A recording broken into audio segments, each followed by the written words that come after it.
अपना एमपी का बुलेटिन। मैं हूं आपके साथ ऋतु ज्ञानवानी। इस वक्त सबसे पहले बड़ी खबर से बात करेंगे। बहनों के लिए सीएम शिवराज ने बड़ा ऐलान किया है। चुनाव से पहले सीएम शिवराज ने एक और मास्टर स्ट्रोक खेला है। लाडली बहनों को अक्टूबर से अब 1250 रुपए महीना मिलेगा। बहनों को सरकारी नौकरियों में 35% आरक्षण भी मिलेगा। सावन में घरेलू गैस सिलेंडर 450 रुपए में देने की घोषणा सीएम शिवराज द्वारा की गई है।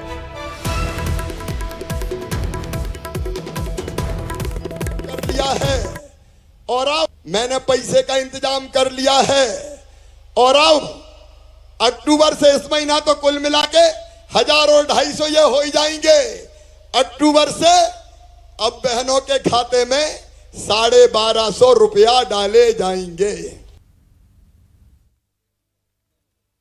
तो बहनों के लिए सीएम शिवराज ने बड़ा ऐलान किया है। चुनाव से पहले सीएम शिवराज ने एक और बड़ा मास्टर स्ट्रोक खेला है। लाडली बहनों को अब अक्टूबर से 1250 रुपए मिल सकेंगे। बता दें, बहनों को सरकारी नौकरियों में 35% आरक्षण भी मिलेगा।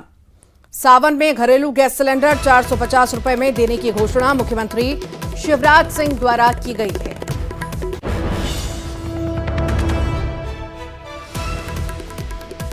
बहनों के लिए सीएम ने बड़ी सौगात दी है। बता दें, 1000 रुपए महीना लाडली बहनों को अब तक मिल रहा था। अब अक्टूबर के महीने से 1250 रुपए बहनों को मिल सकेंगे। जैसा कि मुख्यमंत्री ने वादा किया था कि 27 तारीख को एक बड़ी घोषणा करने वाला हूं। बहनों के लिए तो एक बड़ा उपहार जो है बहनों के लिए, ये मामा की तरफ से 1000 रुपए की जगह अब 1250 रुपए लाडली बहनों को मिल सकेगा। और साथ ही साथ ये भी बता दें आपको कि सरकारी नौकरियों में 35% आरक्षण भी मिलेगा। सावन में घरेलू गैस सिलेंडर में 400 रुपए में देने की घोषणा मुख्यमंत्री द्वारा की गई है। तो ये बड़ी बातें मुख्यमंत्री द्वारा कही गई हैं। लाडली बहनों को अक्टूबर से अब 1250 रुपए महीना मिलेगा। ये बड़ी सौगात लाडली बहनों के लिए है। बहनों को सरकारी नौकरियों में 35% आरक्षण भी मिलेगा। सावन में घरेलू गैस सिलेंडर 450 रुपए में देने की घोषणा मुख्यमंत्री शिवराज सिंह चौहान ने की है। ये बड़ी खबर इस वक्त आपको बता रहे हैं। बहनों के लिए सीएम शिवराज ने बड़ा ऐलान किया है। अब तक बहनों को 1000 रुपए महीना मुख्यमंत्री देते आ रहे थे। अब अक्टूबर से 1250 रुपए बहनों को मिल सकेंगे। और सरकारी नौकरियों में 35% आरक्षण भी मिलेगा। साथ ही साथ सावन में घरेलू गैस सिलेंडर 450 रुपए में देने की घोषणा मुख्यमंत्री द्वारा की गई है।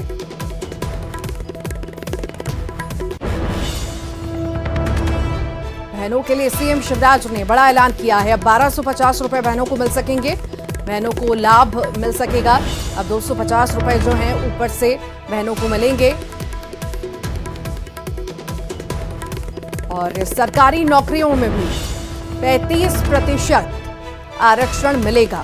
साथ ही साथ एक और ऐलान किया है। सावन में घरेलू गैस सिलेंडर 450 रुपए में देने की घोषणा की गई है। ज्यादा जानकारी के लिए हमारे साथ सहयोगी शैलेंद्र भदौरिया जुड़ रहे हैं। शैलेंद्र, बड़ी घोषणा मुख्यमंत्री द्वारा और साथ ही साथ ये बड़ा मास्टर स्ट्रोक हम मान सकते हैं। चुनाव से पहले बहनों को अब तक 1000 रुपए दिए जा रहे थे, अब 1250 मिलेंगे। साथ ही साथ आरक्षण भी बढ़ाया गया है।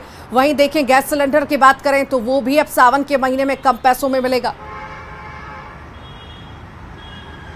बिल्कुल ऋतु, आपने ठीक कहा कि चुनावी साल में आधी आबादी को साधने के लिए मध्य प्रदेश सरकार ने एक बड़े मास्टर स्ट्रोक खेला है। जिस तरीके से आज जो कार्यक्रम आयोजित किया था उसमें पहले से ही अंदाजा लगाया जा रहा था कि कई महत्वपूर्ण घोषणाएं जो है वो लाडली बहनों को लेकर मुख्यमंत्री शिवराज सिंह चौहान कर सकते हैं। और उन्होंने किया भी कुछ उसी तरीके से। जिस तरीके से अब तक लाडली बहनों को 1000 रुपए प्रतिमाह राशि उपलब्ध कराई जा रही थी, अब उसको बढ़ाकर 1250 रुपए कर दिया गया। सिंगल क्लिक के माध्यम से 250 रुपए आज ही शिवराज सिंह चौहान ने ट्रांसफर कर दिए और बाकी के जो 1000 रुपए 10 तारीख को उनके खाते में पहुंचेंगे। इसके साथ ही सावन के महीने में 450 रुपए में गैस सिलेंडर देने की बात भी मुख्यमंत्री शिवराज सिंह चौहान के द्वारा की गई। और सबसे महत्वपूर्ण है कि अब तक जो 33% आरक्षण कुछ नौकरियों में दिया जाता था, खासकर पुलिस की जो नौकरियां थी, शिक्षकों की जो भर्तियां थी उसमें दिया जाता था, लेकिन अब मुख्यमंत्री शिवराज सिंह चौहान ने ऐलान किया है कि मध्य प्रदेश में होने वाली सभी भर्तियों में 35% आरक्षण महिलाओं के लिए आरक्षित किया जाएगा। तो ये बहुत महत्वपूर्ण निर्णय है। इसके साथ ही जो गरीब तबके की महिलाएं उनके लिए 100 रुपए में अनलिमिटेड बिजली का ऐलान भी मुख्यमंत्री शिवराज सिंह चौहान के द्वारा किया गया। और जो गरीब महिलाएं जिनके भारी भरकम बिल पिछले दिनों में आए थे, उन बिलों का मूल्यांकन कराने के बाद जीरो करने का ऐलान भी मुख्यमंत्री शिवराज सिंह चौहान ने किया है। साफ तौर पर जिस तरीके से आप देखें कि जो आज रक्षाबंधन के पहले एक रक्षाबंधन का पर्व जो है मुख्यमंत्री शिवराज सिंह चौहान द्वारा मनाया गया था, जो न केवल भोपाल के जम्बूरी मैदान जो महिलाएं थी वो शामिल थी, बल्कि हर पंचायत और वार्ड स्तर पर इस प्रोग्राम को लाइव दिखाया जा रहा था। इस दौरान मुख्यमंत्री शिवराज सिंह चौहान ने कहा कि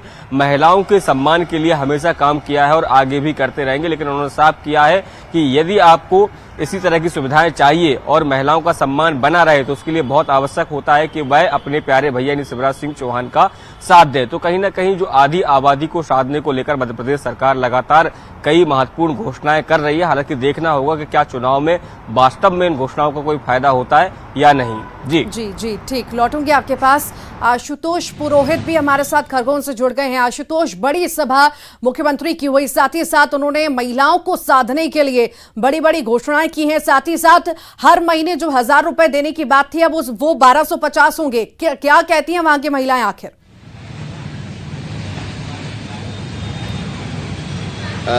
ऋतु में बताना चाहूँगा ये बड़ी सौगात है और इसको लेकर महिलाओं में काफ़ी खुशी है।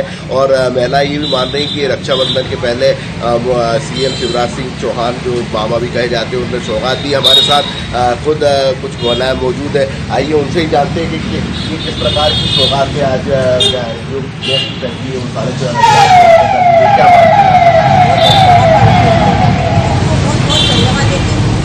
बहना के माध्यम से जो हर तारीख 10 तारीख को लाडली बहना के माध्यम से 1000 रुपये दिए जाते हैं। इसके बाद उन्होंने ये कहा था कि राखी के एक दिन पहले या 2 दिन अगले दिन उसके पहले भी डल चुके राखी के पहले राखी आने वाली, और हमको ये सुनने में आया कि 450 रुपये में चलती। ये बहुत बड़ी सौगात है महिलाओं के लिए, तो बहुत ज़्यादा बेनिफिट मिलता है महिलाओं को। आज उन्होंने अपने आप में आत्मसम्मान कर दिया, उनको एक अपने आप में बहुत मजबूत करा है कि महिलाओं को भी इतना महत्व दिया जाता है। बहुत बड़ी बात है, इसलिए उनको बहुत धन्यवाद देना। महिलाओं में बड़ी खुशी है, बहुत बड़ी सौगात मान रहे हैं। आप क्या मानती, क्या कहना चाहेंगे सीएम साहब की इस घोषणा को लेकर? ये हम सभी बहनें, न केवल लाडली बहना भारत मध्य प्रदेश की सभी बहनों के लिए बहुत बड़ी सौगात है। ये राखी का तोहफा, जैसे कि उन्होंने कहा था, हमारे शिवराज भैया ने कहा था, हमारे सबके प्रिय मामा जी ने कहा था कि राखी के पहले ही वो एक सौगात देने वाले हैं। तो ये राखी के पहले की बहुत बड़ी सौगात है हम सभी के लिए। इसके लिए हम सबकी तरफ से बहुत बहुत धन्यवाद रहेगा हमारे शिवराज भैया को।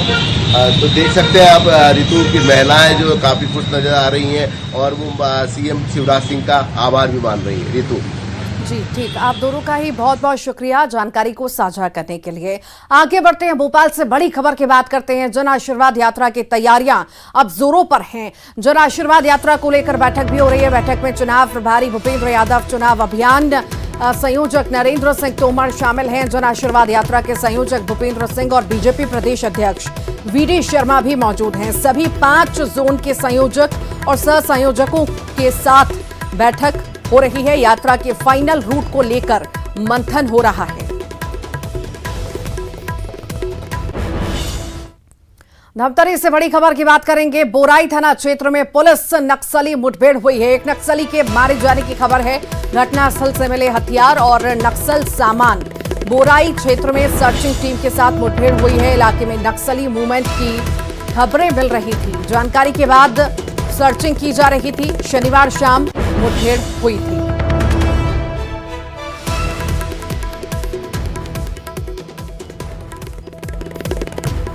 और ज्यादा जानकारी के लिए अभिषेक पांडे हमारे साथ जुड़ गए हैं। अभिषेक, पुलिस और नक्सलियों के बीच मुठभेड़ हुई है, क्या ज्यादा जानकारी है? ऋतु, एक बड़ी कामयाबी जो है पुलिस को मिली है, धमतरी पुलिस को। बोराई थाना क्षेत्र के कारी पानी इलाका गांव है, बहुत अंदरूनी रिमोट एरिया, साथ ही साथ उड़ीसा राज्य की सीमा से भी ये इलाका लगता है, जंगल वाला इलाका है।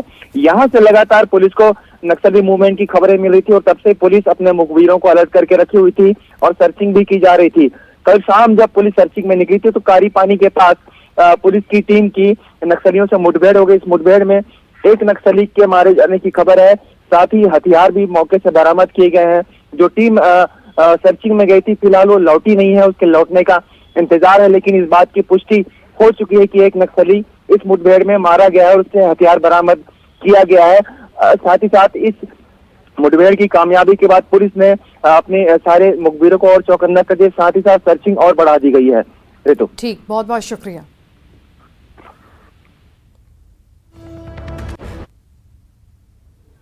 और चलिए बढ़ते हैं आगे और बात करते हैं लड़ाई धर्मांतरण पर आएगी।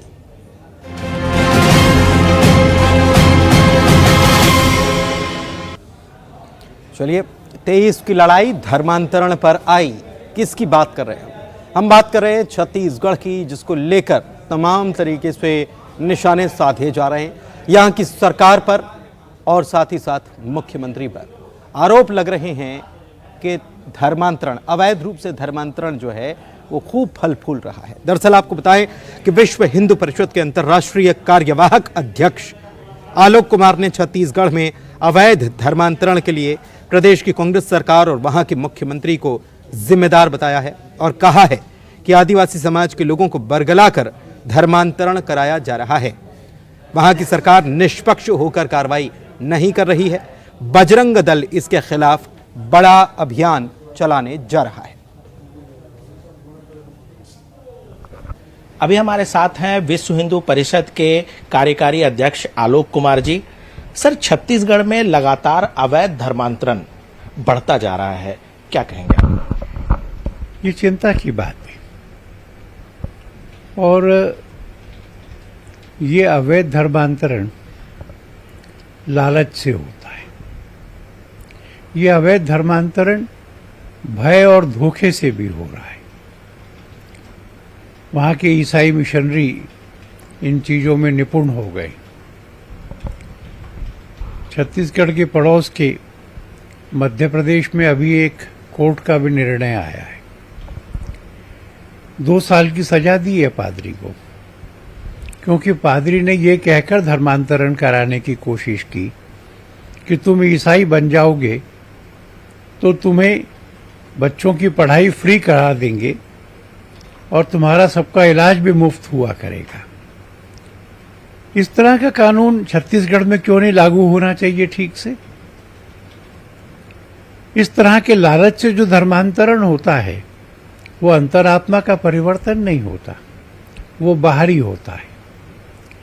पर जिस तेजी से यह धर्मांतरण हो रहा है, खास तौर पर अनुसूचित जनजाति के क्षेत्रों में, और जो धर्मांतरित हो जाते हैं वो अपने पुराने मान चिन्हों का, अपने पुराने ग्राम देवताओं का। वहीं हरिद्वार के महामंडलेश्वर स्वामी प्रबोधानंद गिरी ने क्या कुछ कहा है, आइए आपको सुनवाते हैं। हिंदू विरोधी, राष्ट्र विरोधी सरकार की मैं घोर निंदा करता हूं और हिंदुओं से मैं आह्वान करता हूं कि आप ध्यान रखें, ये छत्तीसगढ़ की सरकार पूरे छत्तीसगढ़ में हिंदुओं को समाप्त करना चाहती है, उसकी मंशा को पूरा न होने दें।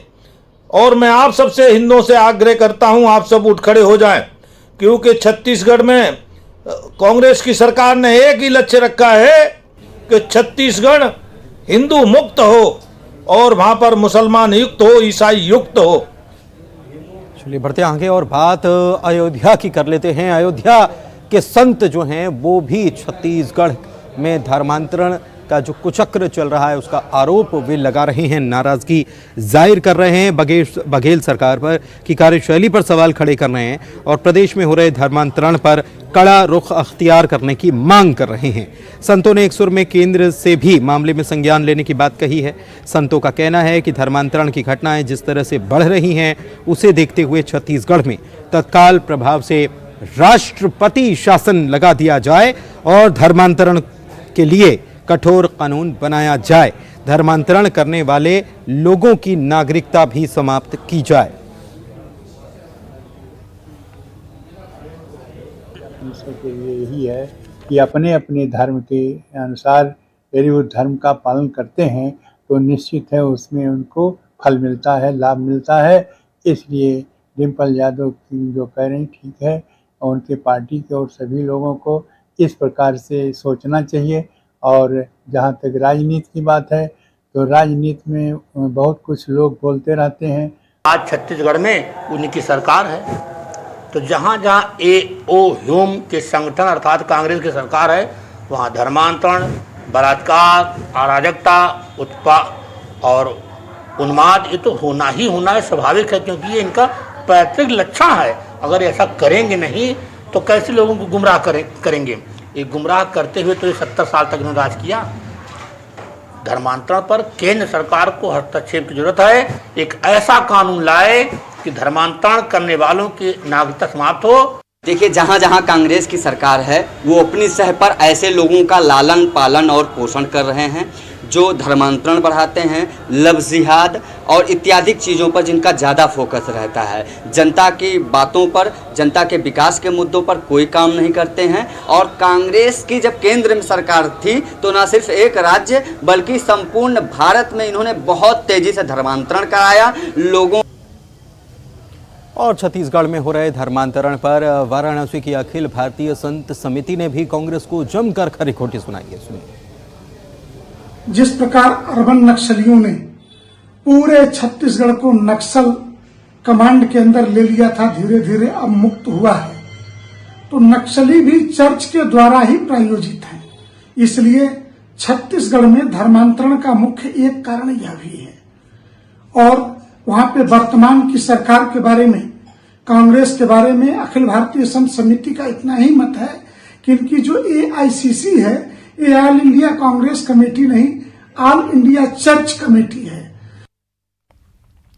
मुंबई में इंडिया गठबंधन की बैठक होने वाली है। विपक्ष की होने वाली बैठक से पहले बीजेपी प्रवक्ता शहजाद पूनावाला ने कांग्रेस पर तंज कसते हुए कहा कि विपक्ष की बैठकें शुरू हुई, लेकिन अभी से पीएम पद के दावेदारों की भीड़ जुटना शुरू हो चुकी है। कभी नीतीश कुमार तो कभी ममता बनर्जी पीएम बनने की इच्छा जता चुके हैं, जबकि सीएम भूपेश बघेल और अशोक गहलोत पहले ही राहुल गांधी को पीएम पद का दावेदार बता चुके हैं, जबकि 2024 में पीएम पद का कोई पोस्ट खाली नहीं है। विपक्षी गठबंधन के मुंबई मीटिंग से पहले कांग्रेस ने बड़ी चतुराई से और बड़ी चालाकी से राहुल गांधी के चेहरे को ही विपक्षी चेहरे के रूप में घोषित कर दिया है 2024 के लिए।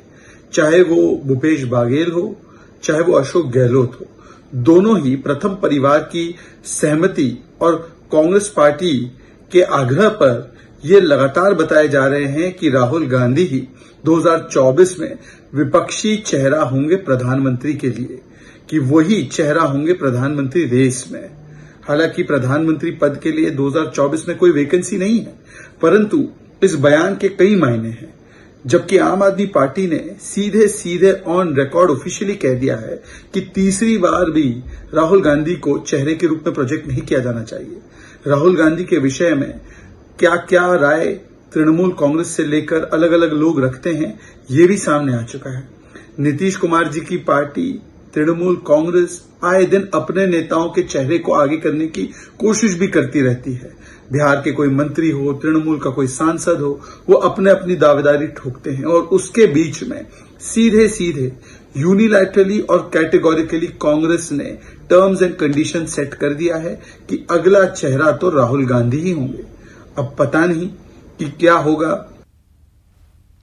विदेशी और भारतीय रैपरों के अपने अंदाज में गाए गाने तो आपने कई बार सुने होंगे, लेकिन क्या कभी आपने देसी रैपर के गाने भी ठेठ देसी अंदाज में सुने हैं, वो भी पीएम मोदी की तारीफ? अगर नहीं तो फिर इस होनहार बच्चे के अलग और अनोखे अंदाज को देखिए और सुनिए, आप भी कह उठेंगे वाह भाई वाह। मोदी फिर से नहीं आएगा? कौन बोला? अरे हम बोला मोदी फिर से आएगा, खाया ना खाएगा, देश को बचाएगा, फिर से मोदी आएगा, फिर से मोदी आएगा। क्यों? क्योंकि देश की आन मोदी, देश की आसान मोदी, गरीबों की जान मोदी, हीरो की खान मोदी, आंधी में तूफान मोदी, गुरुओं की वाणी मोदी, गंगा का है पानी मोदी, राणा की कहानी मोदी, शिवा की जवानी मोदी, शेर की दहाड़ मोदी, सबको पहचान मोदी, सबसे आगे आएगा। अरे फिर से मोदी आएगा। सौगंध मुझे इस मिट्टी की, मैं देश नहीं मिटने दूंगा। सौगंध मुझे इस देश की, मैं देश नहीं झुकने दूंगा। अरे तुमको लगता है गिद्ध मिलकर शेरों को हराएंगे? उल्लुओं का पूछ से शेर डर जाएंगे। कुत्ते चाहे कितने बोके हाथी हाथी होता है, निकी करने वालों का उड़ान साथी होता है। भक्त महादेव का झंडे वही गारेगा, देश के विरोधियों को कपड़े वही फाड़ेगा। काम दाम दंड भेज मोदी को मिटाओगे, खुद शमशान है उसे क्या दफनाओगे? एक बार फिर से पूछ कर बोला मोदी फिर से आएगा। और इसी के साथ ही फिलहाल के लिए इतना ही।